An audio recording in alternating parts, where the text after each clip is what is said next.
Ladies and gentlemen, good evening. I'm Mike Brown, Dean of the George Washington University's Elliott School of International Affairs, and it's my pleasure to welcome you to our event this evening. It's a pleasure to welcome GW faculty and students to what is, as I'm sure you know, a very special occasion. I would like to extend an especially warm welcome to our distinguished speaker, His Excellency Ahmet Davutoglu, the Minister of Foreign Affairs of the Republic of Turkey, who will discuss Turkey's foreign policy, along with a range of other pressing international issues. Turkey has been described as an emerging power, but that is not entirely accurate. Turkey, of course, has long played a vital role in the Middle East and the West. Turkey has been a member of NATO since 1952. In fact, next week on February 18th, Turkey will mark its 60th anniversary as a member of the NATO alliance. With a population of more than 78 million people, Turkey is the 17th most populous country in the world.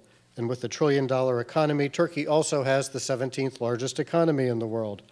When the members of the G20 get together to talk about the global economy, Turkey is in the room. I'm proud to say that GW has a deep and abiding interest in Turkey and Turkey's role in regional and global affairs. This is reflected in the work of the Elliott School's Institute for Middle East Studies, as well as our Institute for European, Russian, and Eurasian Studies. Indeed, just 2 months ago, Turkey's ambassador to the United States, His Excellency Namık Tan, spoke at GW's Elliott School of International Affairs. It's now my privilege to introduce our speaker. Ahmet Davutoglu was appointed Minister of Foreign Affairs of the Republic of Turkey in May 2009. He is known around the world as His Excellency and Minister Davutoglu, but to many he is also known as Dr. and Professor Davutoglu. Ahmet Davutoglu earned his PhD in Political Science and International Relations at Bosphorus University. He's held important academic appointments at the International Islamic University of Malaysia, where he established the Political Science Department. He's also held senior academic positions at Beykent University and Marmara University in Turkey. He's the author of several books, including a book on strategic depth that provides the intellectual foundation for Turkey's grand strategy today. Minister Davutoglu's extraordinary career, of course, includes important government service. After the elections in 2002, he was appointed Chief Advisor to the Prime Minister and Ambassador at Large. And of course, in 2009, he was appointed to his current position as Minister of Foreign Affairs. In 2010, he was ranked number 7 in Foreign Policy magazine's list of top 100 global thinkers, which described him as, quote, the brains behind Turkey's global reawakening, end quote. His foreign policy goal of zero problems with neighbors is creative and ambitious, especially given the challenges posed by some of Turkey's neighbors. The Middle East can be a tough neighborhood. GW is pleased to welcome our distinguished speaker back to a university campus this evening. Ladies and gentlemen, Dr. Professor, His Excellency, Minister Ahmet Davutoglu.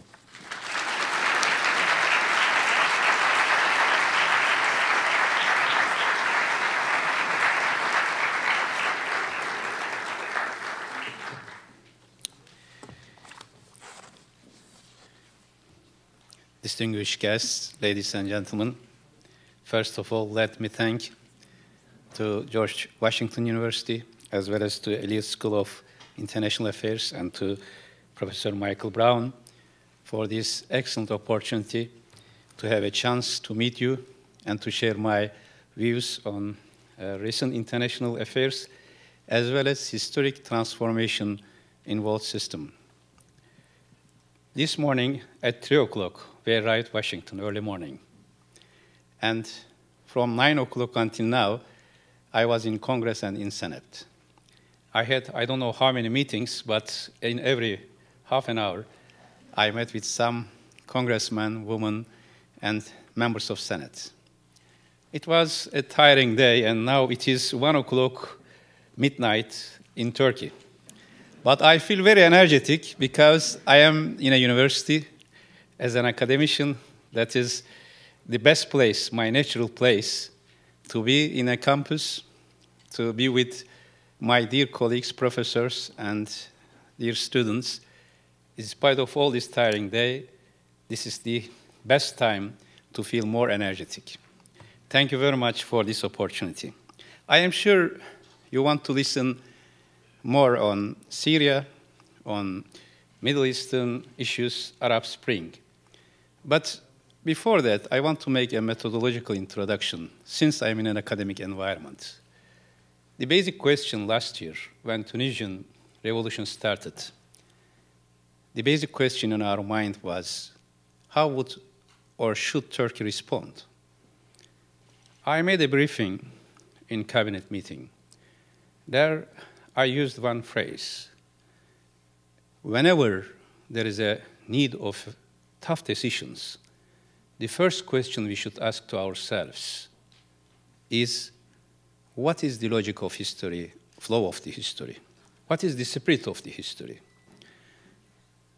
And this might be an abstract question, but the main indicator of the spirit of the history, the human conscious throughout the world, how the human beings are feeling about these events, and how those who are in the process are feeling about these developments.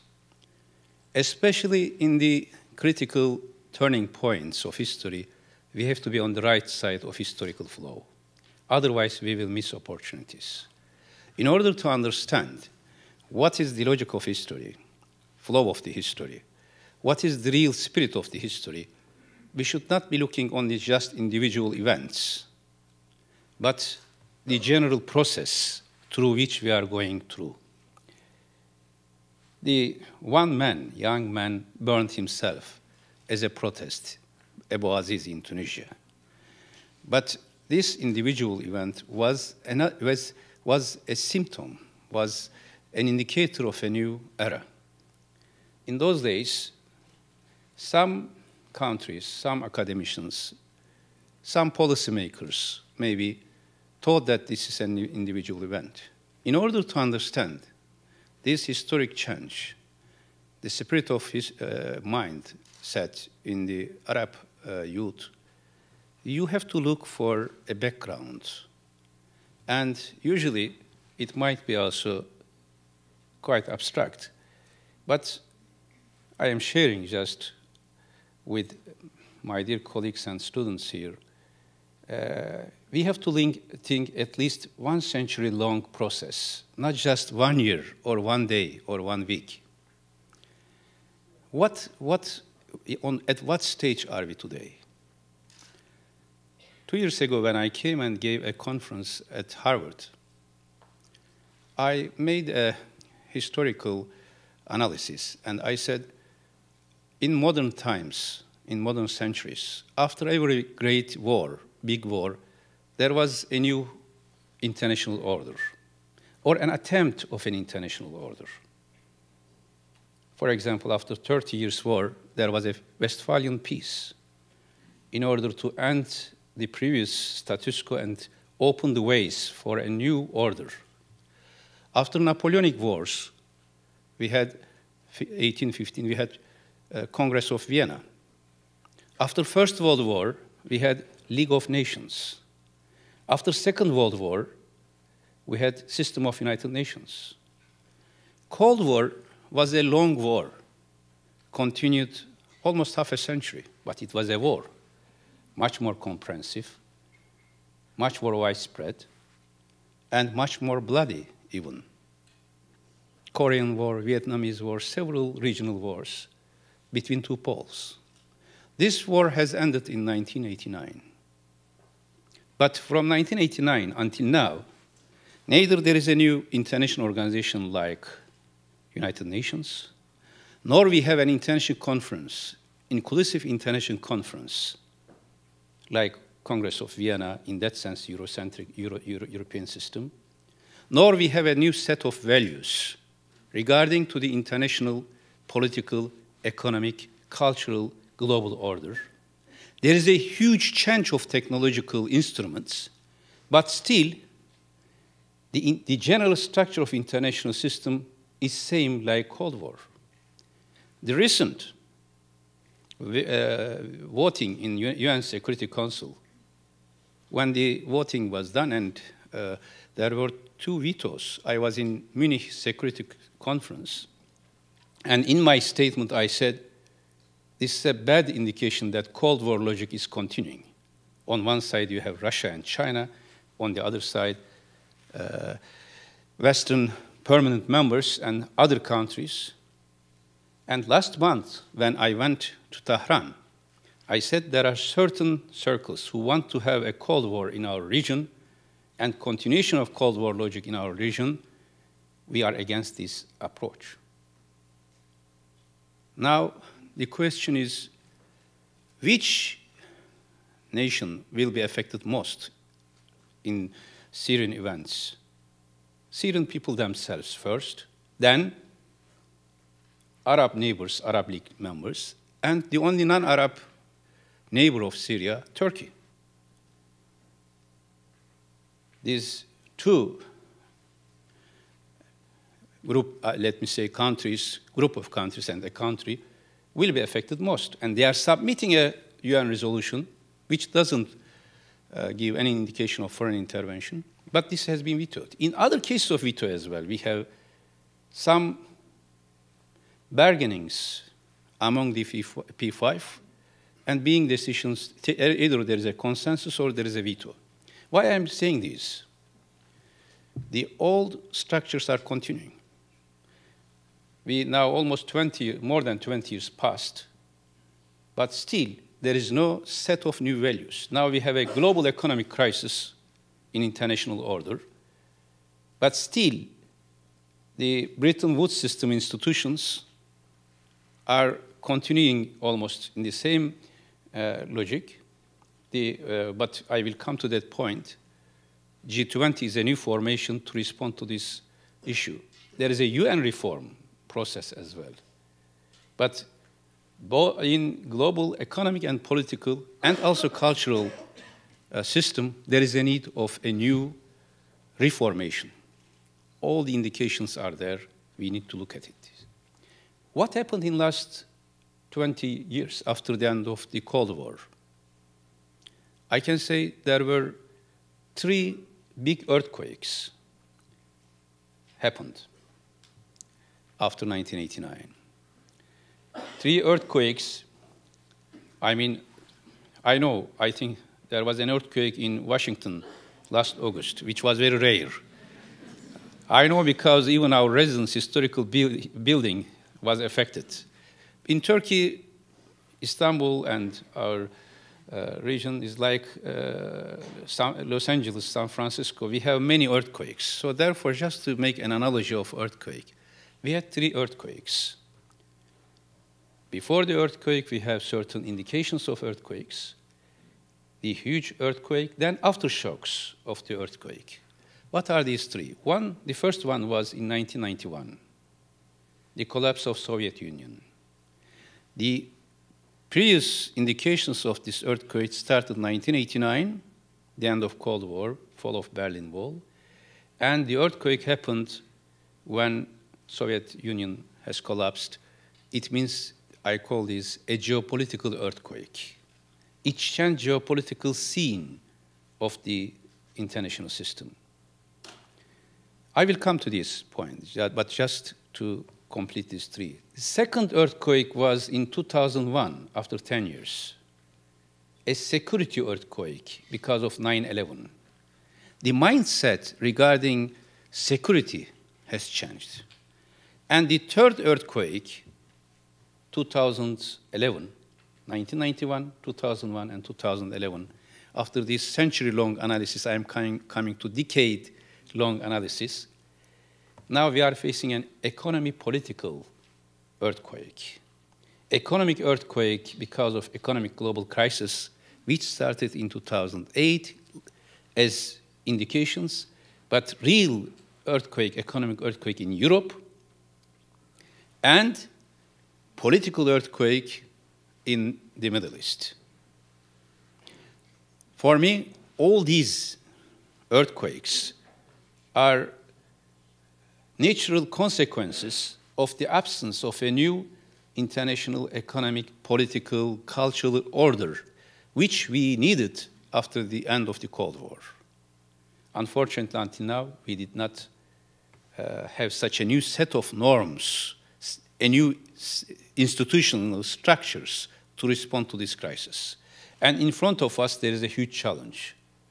Academic institutions, political decision makers should have an in-depth discussion about the need of this new set of norms and institutions in coming decades in order to respond to these post-Cold War challenges.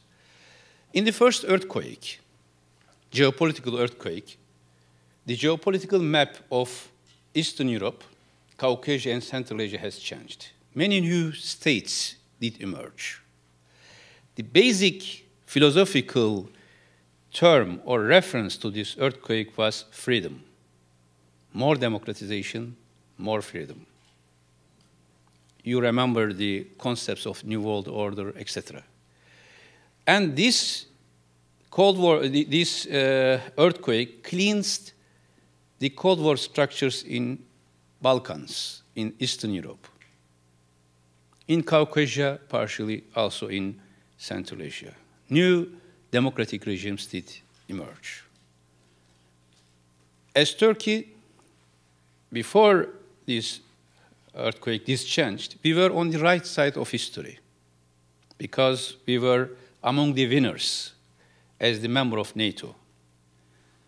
But when we look at Turkish performance in 1990s, our economic performance, political performance, foreign policy performance, unfortunately, we didn't gain much because of being winner of the Cold War. Our per capita income in 1991 was around $2,200 or later $2,500. In 2001, it was $2,800, a few $100 increase. While the countries which we defeated as NATO made big progress through EU membership, through other means, and their per capita income increased in almost from Poland up to Bulgaria, or these, there was a change. I will not discuss why it happened so, but there was a huge risk in front of us because of geopolitical earthquake, and the United States was seen in this earthquake as the only superpower after the collapse of Soviet Union. There was a huge responsibility over United States of America because of being the only superpower. There was a huge responsibility on the shoulder of Turkey because of the challenges in Balkans and Caucasia. But our economy was not so strong to respond to these challenges. When there was a huge refugee flow from Bosnia, from Kosovo, from Albania, they didn't go to Central Europe or European countries, they came to Turkey. When there was a tension between Azerbaijan and Armenia in Caucasia, again, Turkey had to pay the price. All these risks did emerge, and we had to respond to these risks. In 2001, in the second earthquake, let me say, after 9/11, there was a security earthquake, and the mindset regarding security has changed. Because until 9/11, the main security issue was security risks which would come from other states in the other parts of the world. First time, American citizens realized that security risks is in American society, and there is a non-conventional risk of security. And it created, to be frank, another response, overemphasizing security against the freedom in 1990s. This time there was overemphasis on security, and because of these, there were certain misperceptions as well between Muslim societies and Western societies sometimes, you know, the revival of the clash of civilizations, etc. There was a huge challenge in front of us in Afghanistan, in Iraq, in different parts of the world. Interestingly, in 1990s, after the first earthquake, Turkey responded to this change with a reflex of security risk. After 2001, especially after our government took over, our main reference was freedom more than security. More democratization, we thought, is needed in order to respond to these security challenges. And we had three pillars in our approach. One is democratization in our domestic politics, more democratization. When all the countries, other countries, are trying to strengthen security measures, like passport control, visa requirement, etc., we did the opposite. We tried to liberalize our system, both domestic system and outside, through visa liberalization with different countries, especially. So democratization was the main slogan of Turkey in the last 10 years. Many democratic reforms, constitutional reforms, etc. Still, we are in the process of constitutional reform. Second big challenge was our economy. In 1990s, as I said, the total change of per capita income was around $300. From 2002 until 2011, there was a huge change in our economy. Our GDP per capita income increased from $2,800 to almost $11,000, 5 times bigger in 10 years. Our GDP has increased 4 times from around 250 billion US dollars almost to 1 trillion US dollars. So a healthy democracy, a strong economy, and parallel to this, the third leg of our strategic priority was an assertive, an active, proactive foreign policy. And these three legs were supporting each other. Now, we enter to this third earthquake with this psychology. And today, when we sit in Ankara and make strategic planning for the future, on our side, from Greece up to Spain, there is an economic crisis. And it is not only economic crisis.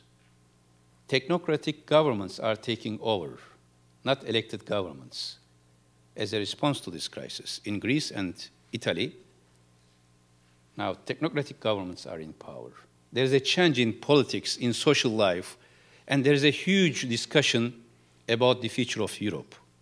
And we, as Turkey, we want to be member of European Union. So the future of Europe is essential for us, and we are following what is going on in European economy and European politics in the sense of the future of EU every day in order to understand.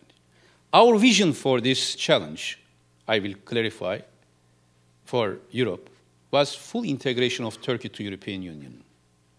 If Turkey was integrated to European Union in 1990s or after 2004, if there was no barrier in front of us like Cyprus question, which in 2004 we voted, Turkish Cypriot side voted yes with a huge majority while Greek Cypriots rejected.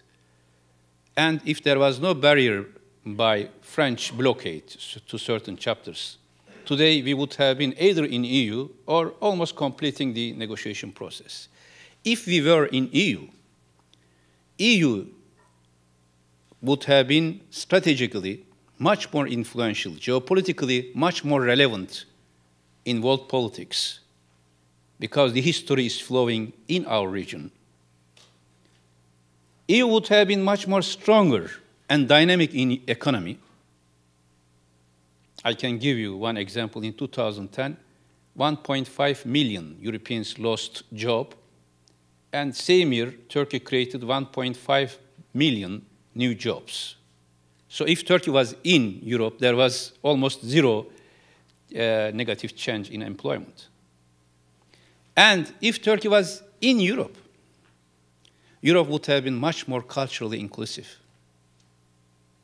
and being much more global society. Still, our strategic target is to integrate EU, because there cannot be European history without Turks, and there will not be European history without Turks. We have been part of European history, and we will continue to be part of European history. And there cannot be Turkish culture without Europe, and there cannot be Turkish strategic vision without European dimension. This old mentality will be ending soon, we hope. I will come to that point as well. So on our west, there is an economic crisis.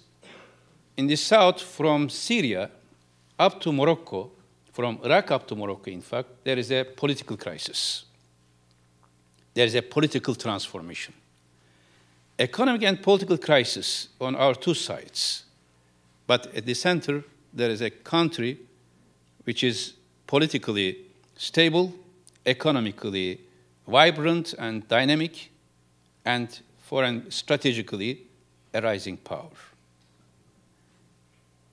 Based on this, we approach to the Middle Eastern issues. When Tunisian revolution started in December 2010, in our assessment, we said we have to be on the right side of history. What did we mean by this? We meant that history will change Middle East. In March, 1st March last year, I was asked to give a lecture in Doha, and the title of the lecture was, "Has the Future Arrived?" I was keynote speaker, I said, the future has not only arrived, it has delayed. It has delayed. Because today in our region, the struggle, the conflict is not between Sunnis and Shiites, is not between Muslims and Christians, is not between Arabs and non-Arabs. It is a clash between Cold War structures and new dynamic forces of the societies. It is also not between pro-West, non-Western forces against non-Western forces. Mubarak, Bin Ali was pro-West, Sunni leaders, and those who were protesting Bin Ali in Tunisia and Mubarak in Tahrir, they were protesting against them without using any slogan against West. Bashar Assad has been anti-West leader, and the people in Homs today, or in Damascus, they want to have the same thing what Egyptians wanted to have, or Tunisians or Libyans. So it is not a matter of this or that political orientation. Mubarak regime, Bin Ali regime, Gaddafi regime, Saddam, or now Assad, they were all Cold War regimes, Cold War ideologies. They were supposed to be ending in 1990s, like Ceausescu or Milosevic. But unfortunately, at that time, we have to make a self-criticism. Those countries who were defending freedom, democracy in Eastern Europe, they defended status quo in North Africa and Middle East. In Algeria, there was free and fair election. In Tunisia, there was free election in 1990s, early 1990s. But the new forces were not supported because of the fear that radical groups may come to power. This time, it was a big test for all of us. Democracy, the wisdom of democracy is that democratic regime is a self-regulating system. We have to trust this self-regulating system. We should not be scared of who will be coming to the power. Will it be good for the security of Israel, or will it be good for the stability of the region? These questions are not valid. Two opportunities were missed before. One in 1990s in Tunisia and Algeria, Second time in 2005. There were 3 elections in 2005, end of 2005 and early 2006 in the region. One was in Iraq, the first election after the war. The second was in Egypt, under Mubarak. The third was in Palestine. There were observers in all these elections. According to these observers, the most fair and free election was implemented in Palestine. In Iraq, because of security risks, there were not ballot boxes in many places. In Egypt, it was a comedy. But at the end of the day, Iraqi election was declared as a great success of democracy. Egyptian election was declared as acceptable, and the result of Palestinian election was rejected. And people lost hope in Arab world about the objective approach of the Western countries, including the international community in general. This time, I think we approached positively to this change. And we told all of our colleagues that we have to be on the right side of history. As Turkey, our position was clear.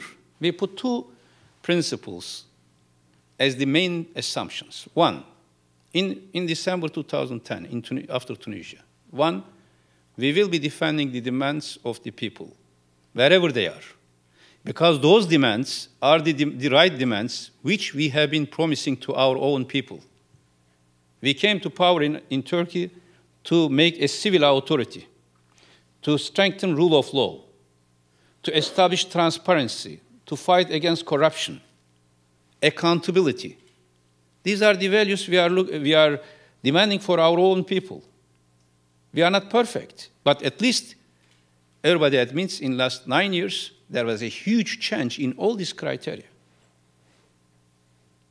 How can we be against the rights of the same rights which were demanded in different countries?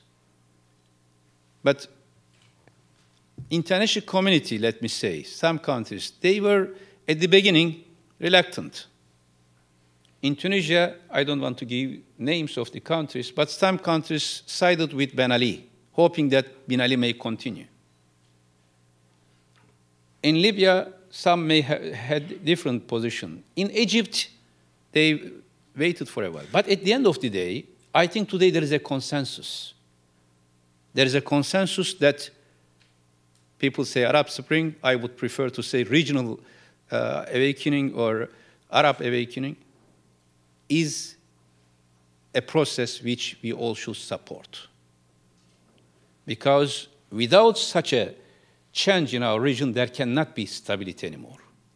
Before, they were hoping, I mean, the general feeling was acting for status quo and stability rather than freedom. When we came to power in 2002, in one of my first speeches, I declared 5 new principles of Turkish foreign policy. The first principle was balance between security and freedom.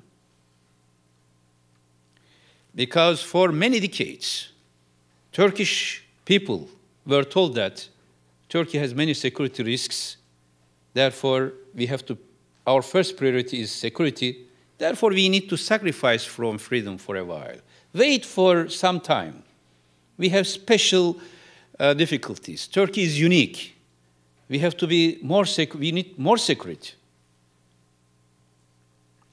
Exactly what some leaders today say in the region. We said no. We said security without freedom cannot be legitimate. Legitimacy means, political legitimacy in a society means that the state or the government says to the people, I will give you maximum freedom without risking your security. I will give you maximum security without limiting your freedom. This is the ultimate objective of legitimacy. If somebody sacrifices security for freedom, there will be chaos. If somebody sacrifices freedom for security, there will be autocracy and dictatorial regime. In Turkey, we said security and freedom are two basic needs of humanity. And we will not sacrifice any of these two. For many decades, these autocratic leaders of the Middle East, they told their people, we need security now because there is Israeli aggression or there is radical extremism. We need security. Therefore, you have to sacrifice your freedom. Mubarak said this as a pro-Western leader. Assad said this as a pro-Soviet in Cold Time, later anti-Western leader. And the logic was the same, trying to limit freedom of the people. Now this is ending. This will end because it is against the nature of human being, it is against the nature of historical flow. With such a technological change, how can you control every citizen?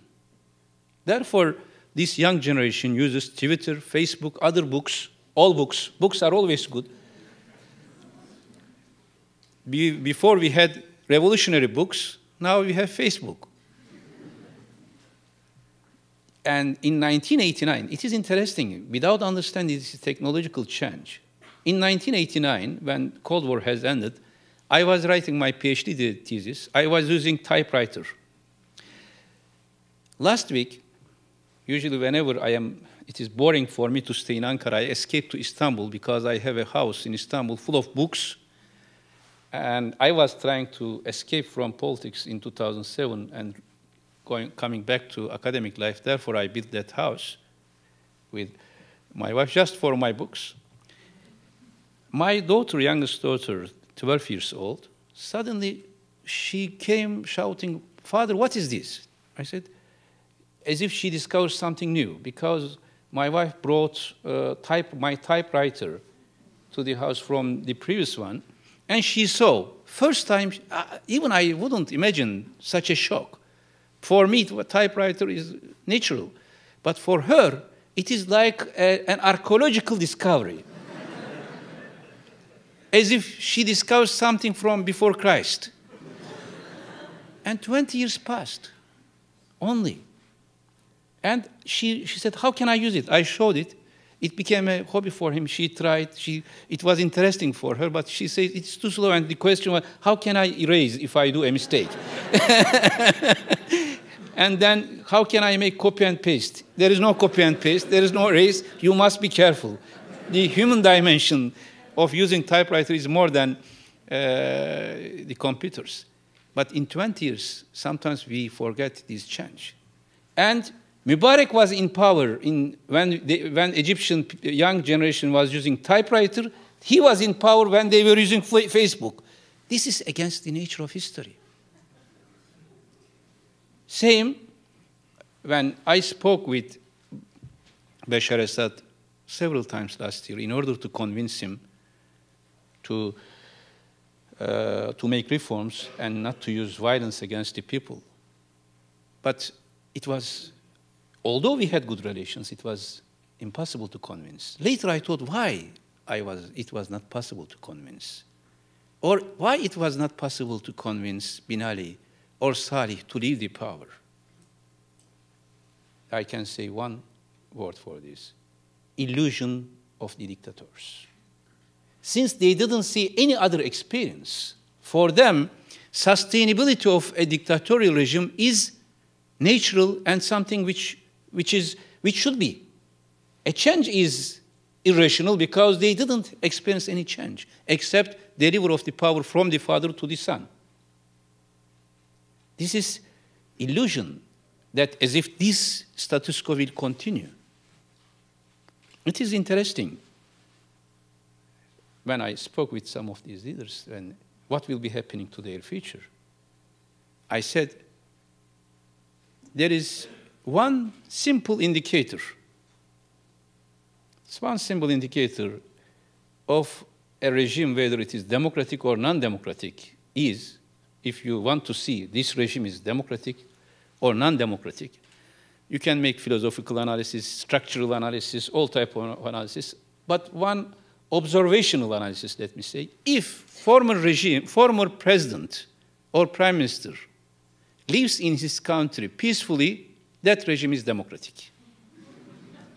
If there is no former president in a country, that regime is autocratic.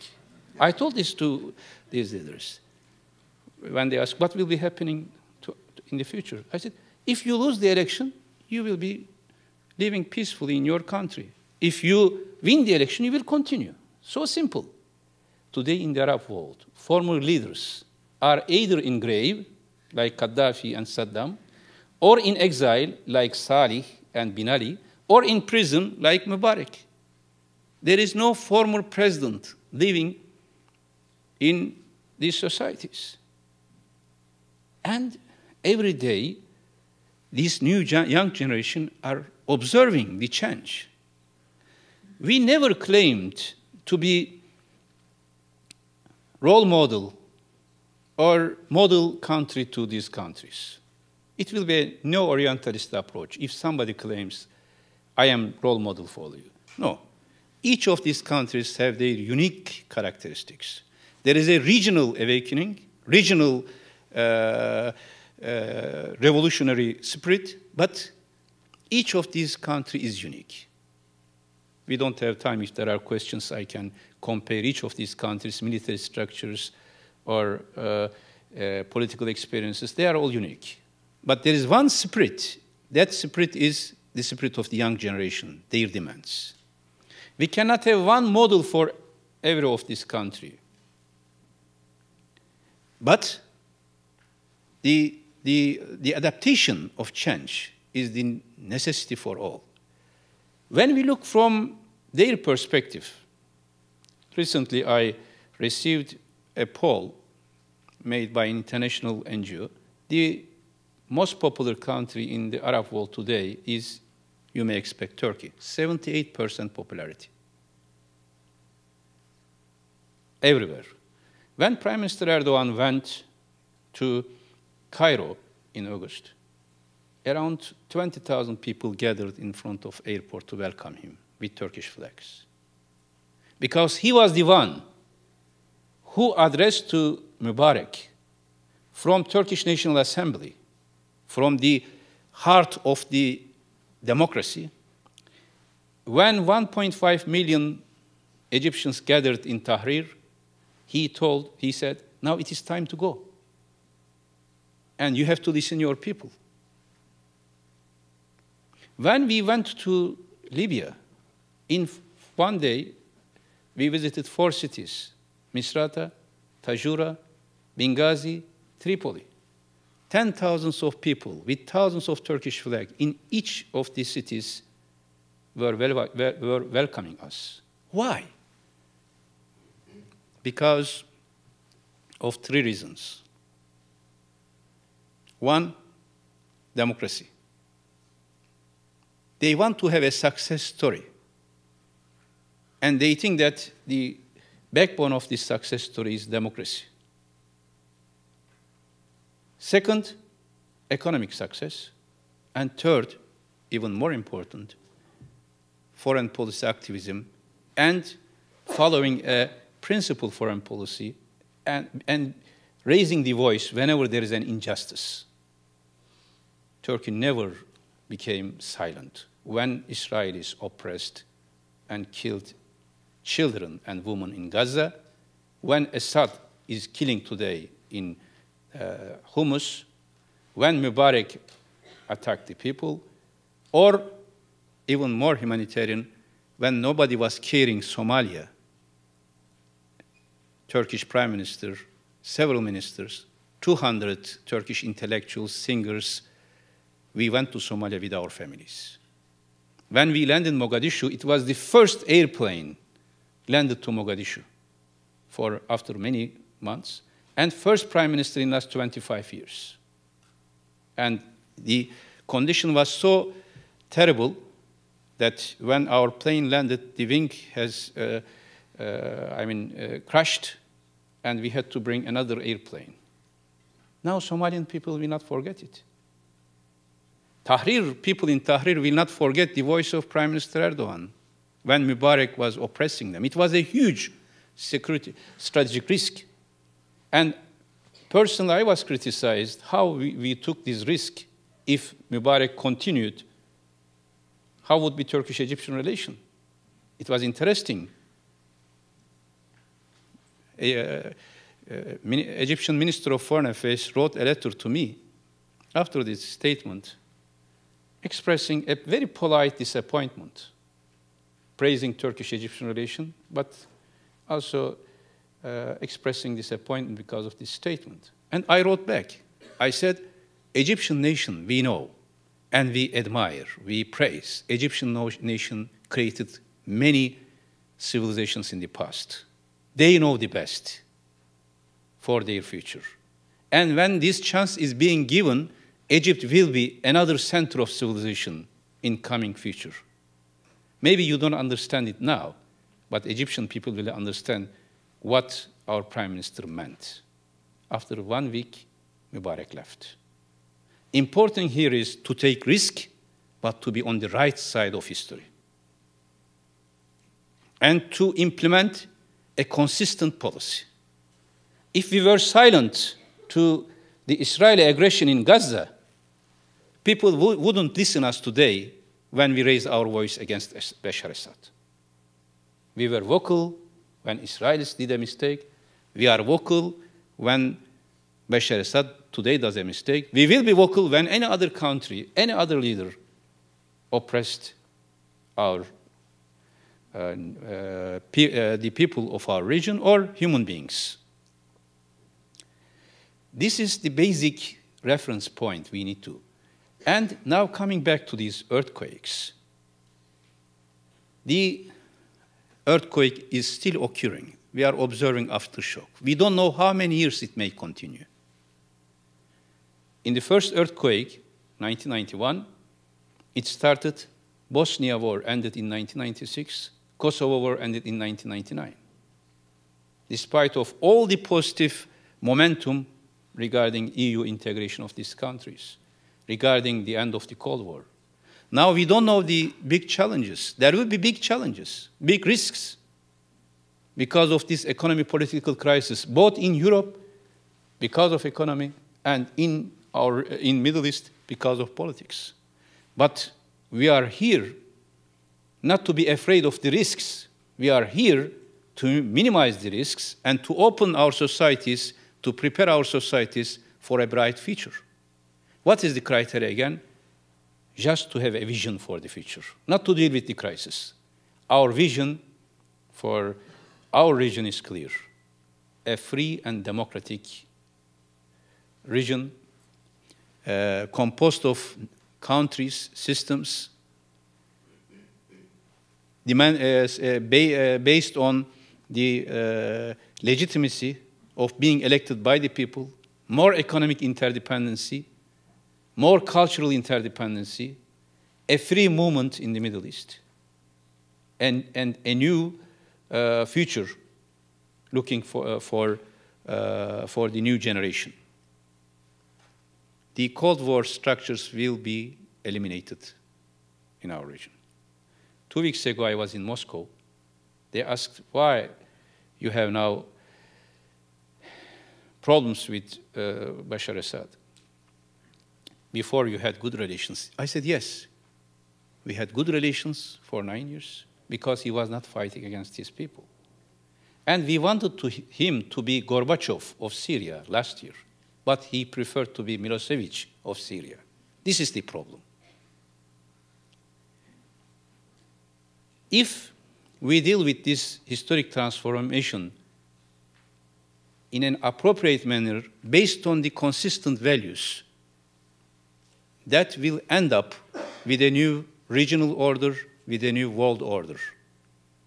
And the delayed process, what I called, in the last 20 years, there was no new set of norms, institutional structures like previous experiences. We can achieve this only if we have certain values as our reference points in international global system and regional subsystems. The political value, the basic political value in international system should be dialogue, inclusiveness, accommodation. Economic value should be justice. Cultural value should be mutual respect. And in the regional order, the values should be political dialogue, economic interdependency, multicultural coexistence, and a common sense of regional ownership. As Turkey, we will support all the movements, all the political new risings, if these reference points being fulfilled. Our vision is a new regional order based on our universal values, rule of law, transparency, accountability, and a new world order based on justice and equality. Thank you very much.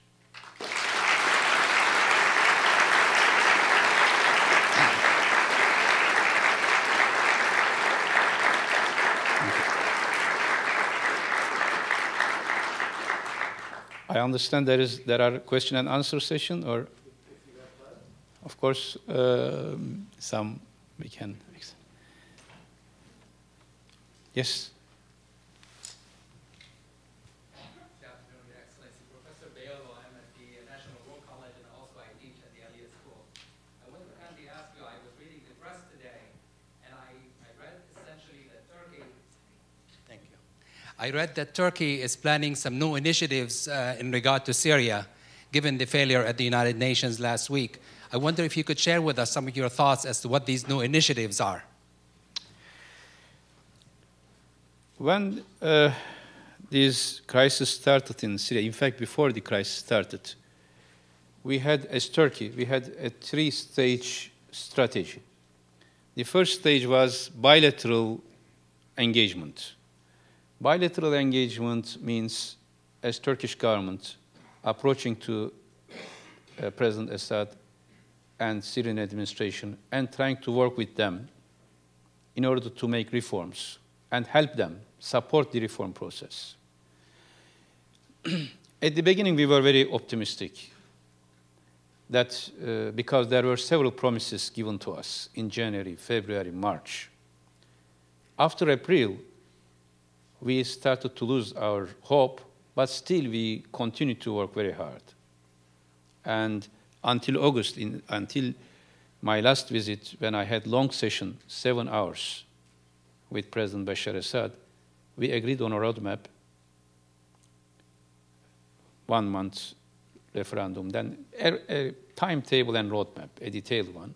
But unfortunately, he didn't fulfill this. And we lost our hope that bilateral engagement will be effective. What we did in the second stage, we decided to have a regional initiative. And we worked with Arab League. I participated in several Arab League meetings, and we are grateful to Arab League chairmanship as well as Secretary General. We worked like one team because we wanted to solve this issue without any foreign intervention to our region. And Arab League did everything. You know how many observers they sent, how many plans suggested.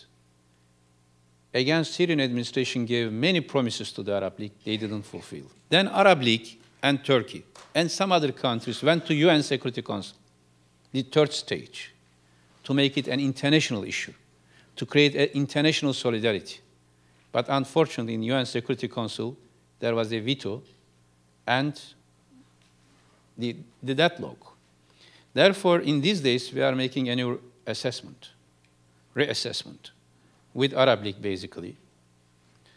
I spoke with the presidency of Arab League. I will be speaking with Secretary General as well. And I spoke with several colleagues from Europe. And Monday, of course, we will be having other issues as well, but also this issue we will be having with State Department and Secretary Clinton. After all these consultations, we want to have an international platform. If United Nations doesn't function in that way, an international platform to support Syrian people and to show solidarity with them against this bloodshed, massacre, and for reforms. That will be the basic spirit. The substance, the venue, the format of this platform will be specified after these consultations. But we cannot let Syrian people dying every day and the international community will follow just blindly. We have a very bad experience in 1990s, when Milosevic forces attacked Sarajevo for 3 years. Now, all of us, we feel guilty. I was not minister at that time, or I was not a decision maker. Even as an ordinary intellectual, I feel pain today. Why didn't we do more to prevent this massacre in Srebrenica? Why didn't we go to Srebrenica to show our solidarity? This is our conscience, our wisdom, our ethical responsibility. Now, in Homs, you cannot imagine in the last 4 days how many messages came to us from Homs. Not only artillery attacks, but they don't have food to eat because there is no economic activity. They don't have proper shelter because of being scared of artillery fires. No economic activity, no basic logistical structure. So a city is collapsing every day, like Sarajevo. Will we be silent and will we just say, okay, Russian and Chinese vetoed this decision, so we did our best, this is what we can do, we will sit and wait? No, we will never say this. As Turkey, even if everybody is silent, even if everybody becomes, just an observer, Turkey will not be observer to a massacre in our neighborhood. This is what we will be doing. We are trying to create a new international awareness. Then we will see what will be happening. Thank you. I think Hanımefendisi, you want, yes. One man, one lady. We have to be gender equality. If you can kindly introduce yourself, yes. Of course. My name is Miriam Mohiddin, and I'm with the New Media Algeria. Do you think the Friends of Syria group would recognize the National Syrian Council? And do you think they would help stop the violence in Syria? We cannot prejudge from today what will be the decision of this group. Even the name, it could be Friends of Democratic Syria or it could be any other name.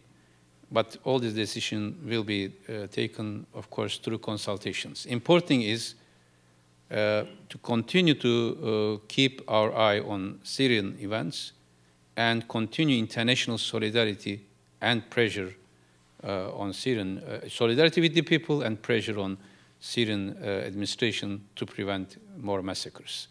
But what will be the operational results of these meetings, we will decide together with other partners. I cannot prejudge from today.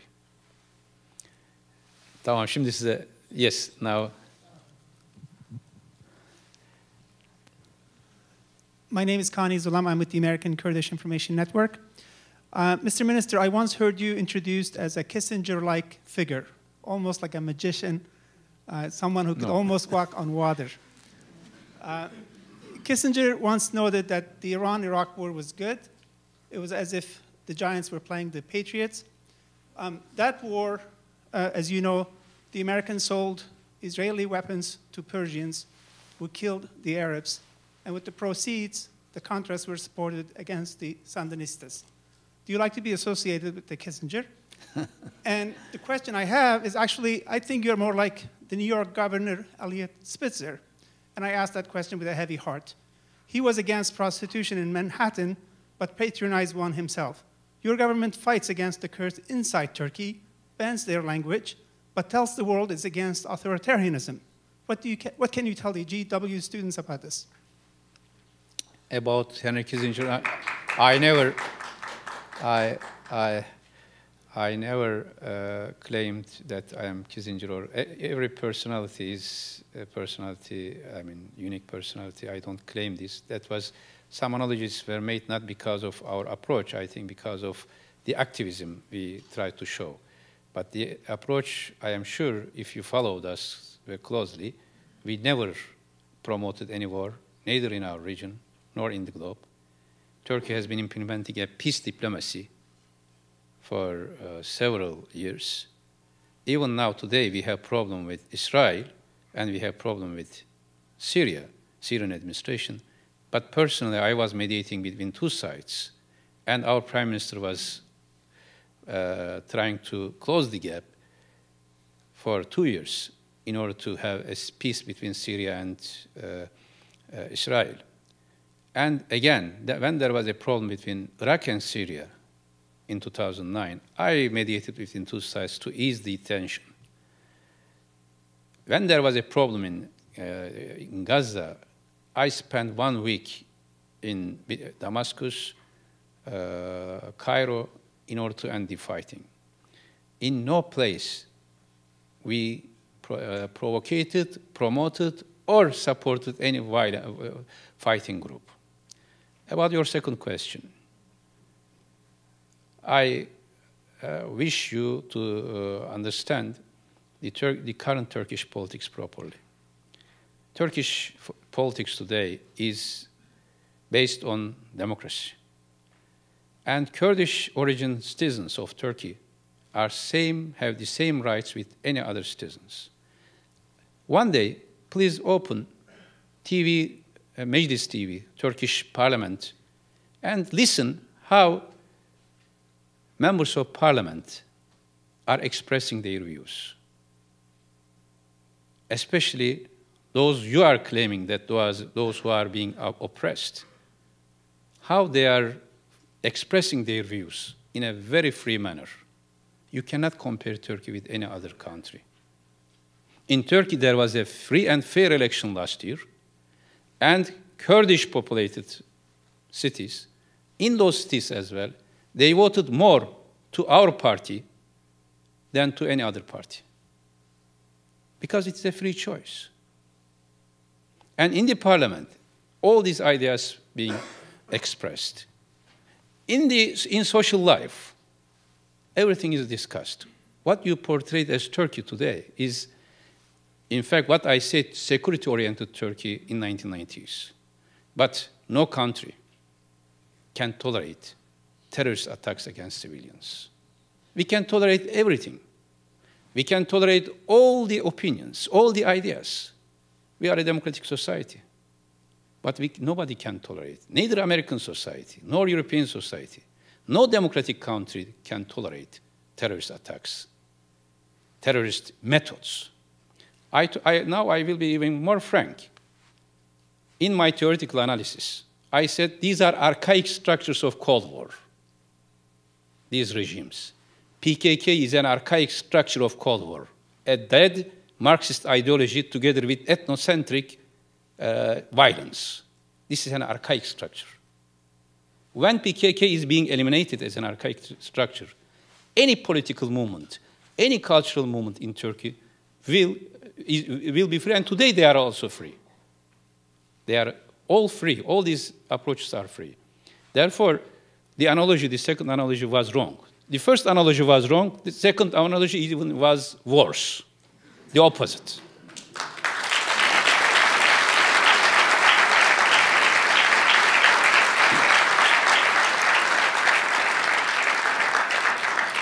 I can accept any criticism, but the factual mistakes could not be in an academic atmosphere. These are two factual mistakes. Thank you very much. One lady, I said, I don't know. But to be fair, I didn't turn my face to this side. Sorry. Lady, I am looking, yes. Welcome to DC, Mr. Foreign Minister. My name is Ruken Işık. I'm a Kurdish student from Turkey. I hope I won't get in trouble when I go back to Turkey after asking this question. Well, You will know. I can take you to my plane. We can go together. That will be a safe haven. We are like one family. We Yeah. don't see any difference. I can come up with many arguments of your definition of democracy, a democratic country, given the fact that there are many like journalists, students, even 6 Kurdish parliamentarians are in jail now. My question is, how can, I know, like many international countries and Turkey itself promoting Turkey as a role model for Arab countries.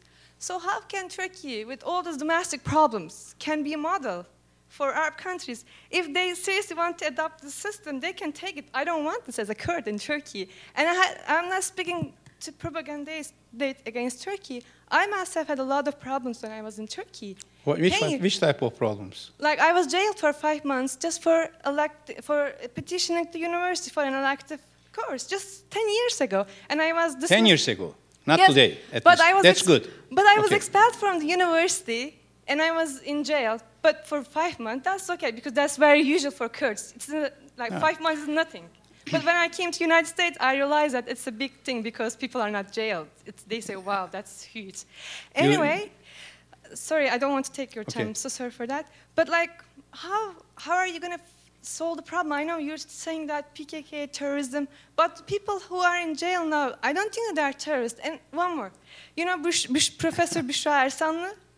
He's my colleague. Yeah, and I have She's read my colleague, yes. her articles in the newspapers, and he is specifically asking you the question, what do you think about her being in prison? By the way, today, she has been in jail for 100 days. She's a political science professor, and she's in jail just because she lectured in a pro-Kurdish party, BDP's academy. That's the only reason that she's in jail. I know Turkey is very concerned about their prestige, like image outside. I don't want to do anything against that. I'm a Turkish citizen, but thank you. Thank you.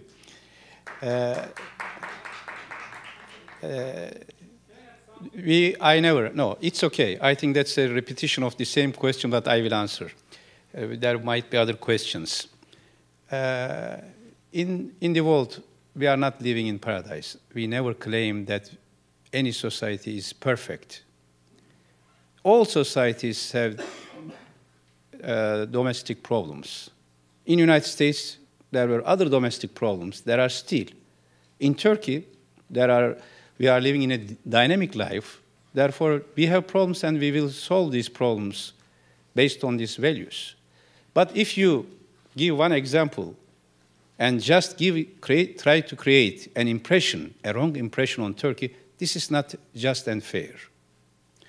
You said there are... who are these Kurds? Who are they? Look. These are, no. If you came here to lecture, I will stop, you will lecture. Okay, then listen, you asked the question. I understand you came to ask these questions rather than to discuss the matter, but no matter, no problem. But look, if there is a criticism inside Turkey today, there is huge criticism, we listen. We work together, and we listen, and we will solve all these issues. But if you claim that some people are in prison because of being Kurd, this is not the issue. This is not true, this is not correct. In Turkey, there may be some people in prison, not because of his or her identity, because of some other activities. But despite of this, I cannot judge as a politician or as a minister. This is a judicial process. It will continue. If the judicial process, you cannot therefore compare with other countries.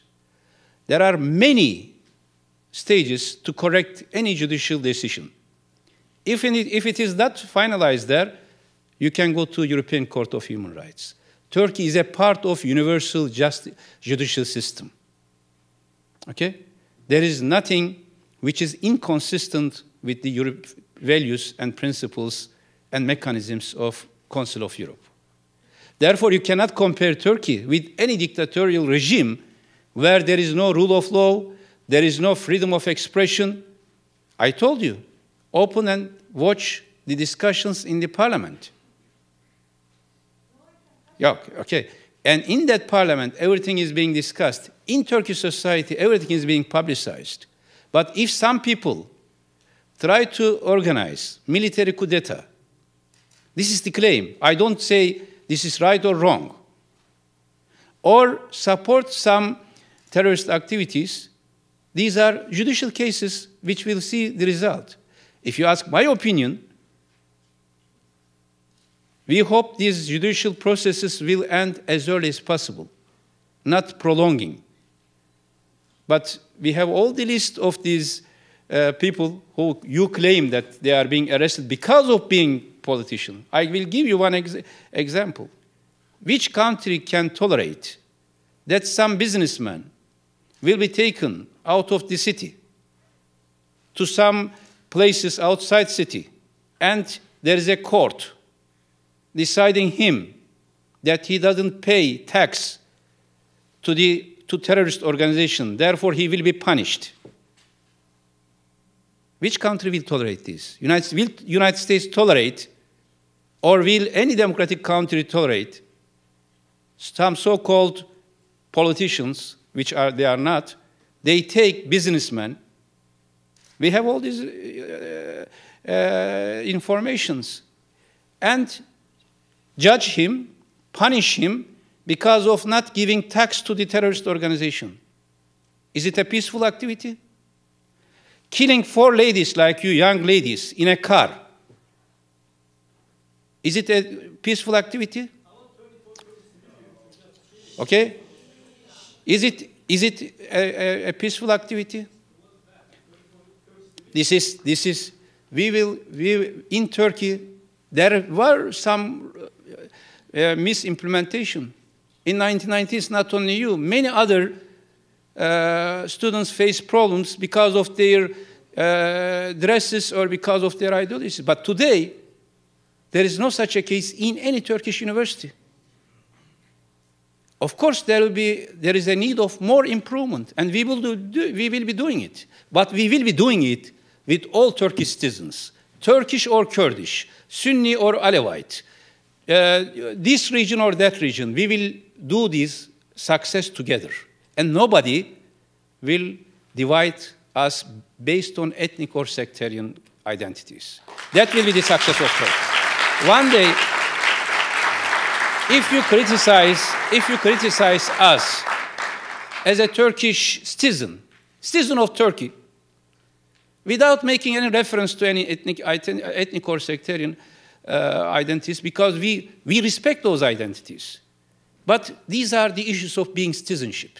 We have one and simple identity. We are citizens, equal citizens of the same state. And we are brothers and sisters of the same history. We will solve our problems shoulder to shoulder. Thank you.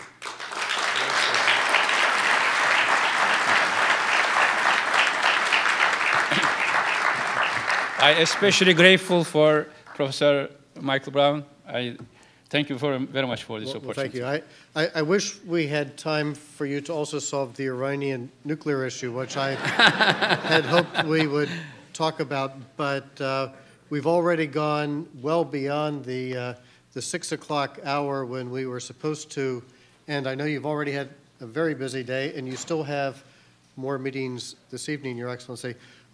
Your address this evening really combined an exceptionally rich array of historical, political, economic, and strategic insights. And thanks to you, I think we now have a better understanding of the causes of geopolitical earthquakes, but also a better idea of how to build national and international structures that will be more earthquake-proof in the future.